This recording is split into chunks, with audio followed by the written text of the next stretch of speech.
Guys, कैसे हो आप सब। आज things that deserve to die explain करूँगी, वो भी एपिसोड 2। तो समय न बर्बाद करके स्टार्ट करते हैं।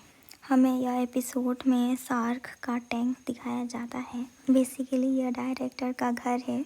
वह नहा धो के फ्रेश हो रहा होता है कि तभी उसका वर्कर सेक्रेटरी आता है। तब वह कहता है, तुम इतनी जल्दी आ गए। तब उसका सेक्रेटरी कहता है, मैंने एक कॉल रिसीव किया, वो भी मैडम से अभी इसी मॉर्निंग। वह कह रही थी कि आप उन्हें माफ़ी मांगे।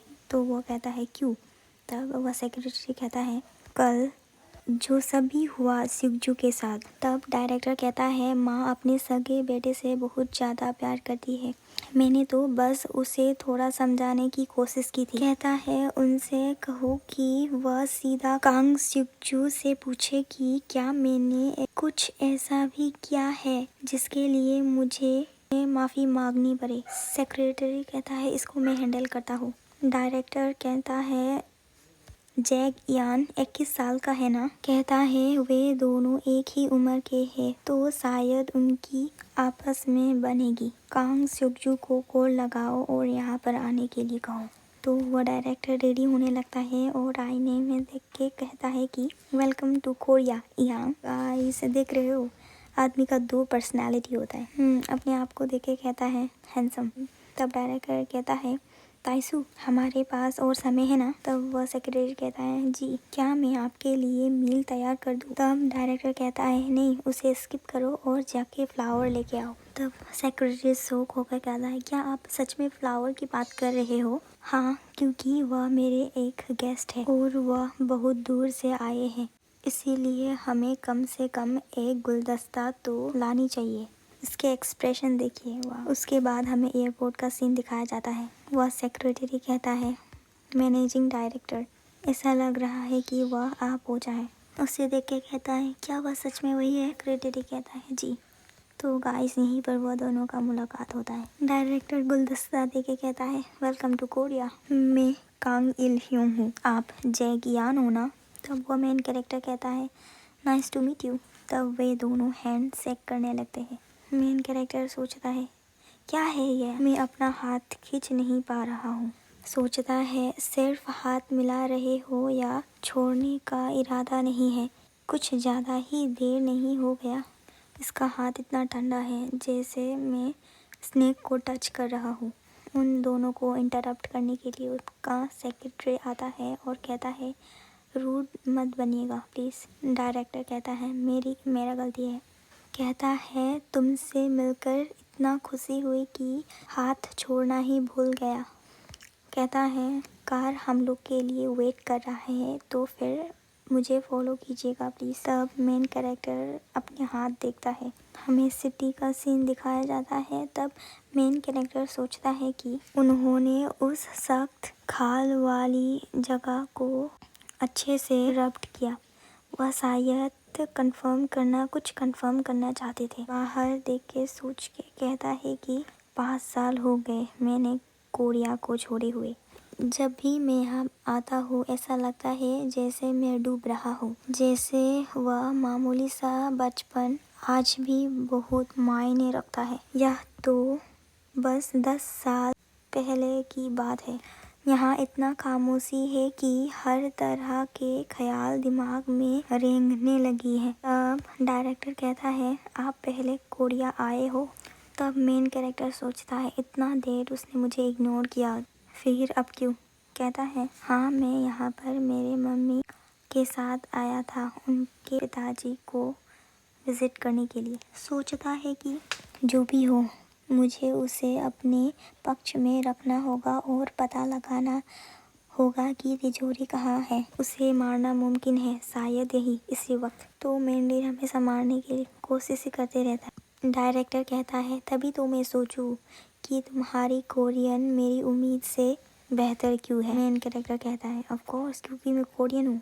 और कहता है, शुक्रिया आपका कॉम्प्लीमेंट के लिए। डायरेक्टर कहता है, हम पहले टोक्यो में मिले थे, आपको पता है। तब मेन कैरेक्टर सोच में पड़ने लगता है और कहता है, जैगियान और कांग इल ह्योंग में पहले मिले थे। Oh my God. कहता है, क्या सच में, पर मुझे याद नहीं है। और डरते हुए सोचता है कि कहता है लानत है, मुझे जो जानकारी मिली थी उसमें ऐसा कुछ नहीं था। वह कमीना जैक इयान, उसे तो शायद ही कभी लोगों के सामने आना पड़ा। तब डायरेक्टर कहता है वह बहुत ही कम समय के लिए था। तुम्हारा उम्र और वक्त मुश्किल से 4 या 5 साल रही होगी। मेन कैरेक्टर डरते हुए कहता है वह उम्र इतनी छोटी होती है कि कुछ याद नहीं रहता। मैं तो खामखा ही डर गया था। डायरेक्टर कहता है तुम मेरे पैंट पकड़कर चिपक गए थे और रोते हुए खूब नखरे दिखा रहे थे। तब मेन कैरेक्टर कहता है सच में मैं? डायरेक्टर कहता है हाँ, इसलिए मैंने तुम्हें हिट किया था। उसके बाद तुम्हारा नोज ब्लीडिंग होने लगा और मैंने मेरे पिताजी से बहुत डांट भी खाई। मेन कैरेक्टर सोचता है यह क्या आदमी है, क्या फिर से मुझे पीटने का इरादा है? इसका कोई भरोसा नहीं। तब डायरेक्टर कहता है हम घर देर से पहुंचेंगे क्योंकि मुझे एक काम संभालना है।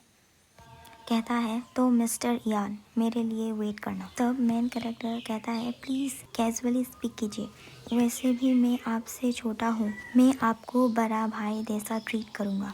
तब डायरेक्टर पीछे मुड़ के देखता है और कहता है कि जी नहीं, मुझे यह अच्छा नहीं लगा। तब मेन कैरेक्टर ठीक है कहता है और मेन कैरेक्टर मिडिल फिंगर दिखा के सोचता है ये कितना पकाऊ है, और सोचता है अगर इतने घने जंगल में कोई काम निपटाने का बात कह रहा है तो वह पक्का ही गैर कानूनी ही होगा और जांग इयान इसे देख लेगा तो कोई बात नहीं। तब डायरेक्टर हान रूम के अंदर चले जाता है। कैरेक्टर सोचते हुए कहता है कि जहाँ तक मैं देख पा रहा हूँ वे लड़ने के लिए यहाँ नहीं इकट्ठा हुए हैं। वे या तो ट्रेडर या फिर अंडरलाइनिंग की वजह से आए हैं। यहाँ पर एक लड़का चिल्लाते हुए कहता है प्लीज़ यह नहीं कीजिए। मैनेजिंग डायरेक्टर काम कहता है चेयरमैन को पहचानने में मुझसे गलती हो गई।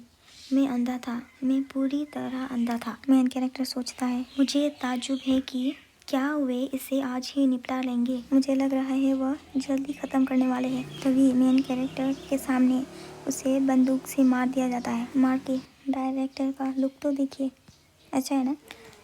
डायरेक्टर कार के अंदर आके कहता है सॉरी, यह ज़रूरी था, मैं इसे टाल नहीं सकता था। मेन कैरेक्टर सोचता है यह उस इंसान का हुनर नहीं है जिसने सिर्फ 1-2 बार गोली चलाई है। तब डायरेक्टर कहता है क्या देख रहे हो? वह कहता है आपके फेस में ब्लड है। डायरेक्टर कहता है ब्लड? हाँ। मेन कैरेक्टर सोचता है यह अब मुसीबत बनता जा रहा है। मेन कैरेक्टर सोचता है लानत है, यह तो बहुत बुरा हुआ। जैंग इयान जो इस पर कैसे रिएक्ट करता। मेरी एक गलत जाल और मेरा खेल ख़त्म। हालात में मैं बस अपने दादाजी के साथ में पला बड़ा या यंग मास्टर हूँ जिसे दुनिया का कुछ पता नहीं। तब मेन कैरेक्टर पूरा सोच समझकर उसका ब्लड को पोंछता है और कहता है डन, अभी यह सब क्लीन हो गया। अब हमें डायरेक्टर का चेहरा दिखाया जाता है डिक्टो प्रेडेटर का जैसा। यहीं पर यह एपिसोड ख़त्म होता है। आप सभी इतना कमेंट किया था इसलिए मैंने यह बनाया।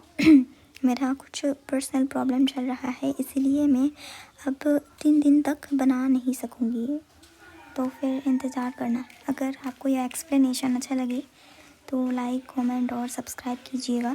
Thank you for watching, bye.